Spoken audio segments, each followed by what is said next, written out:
Oké, sehol senki, indulás előre, kalandra fel. Ez a feladat mára.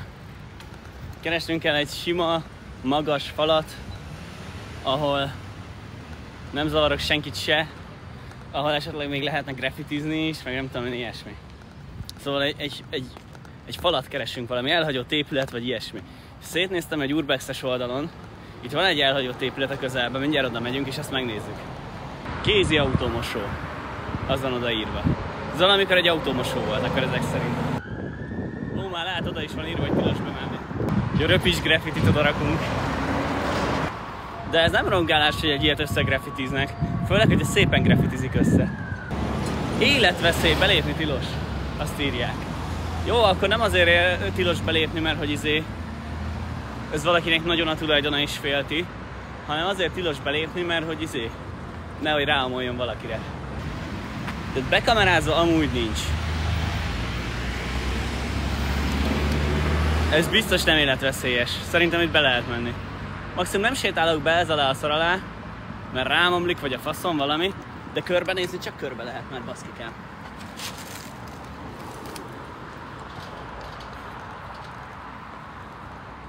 Ha meglátunk egy embert, akkor szaladunk. Hát itt kétségtelen, hogy nem vagyok életveszélybe. Bár egyébként pont egy ilyen hely kéne nekem. Mert egyrészt ezt össze tudnám graffitizni. Na várjatok, váltsunk nézetet. Másrészt egy jó gyakorlópálya lenne ilyen röpis szempont. Hát mondjuk itt vannak ezek az aknák, ez kicsit problémás.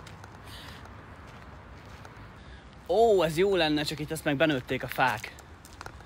Ó, baszkikám, ha ez nem lenne így benőve. Ez az oldal, az enyém lenne.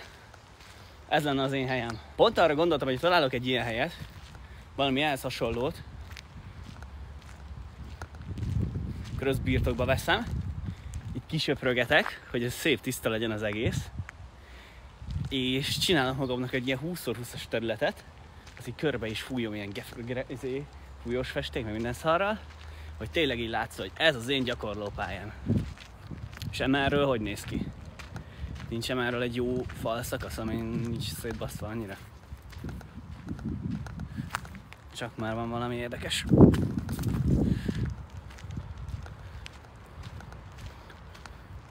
Hát ez itt még jobban be van nőve.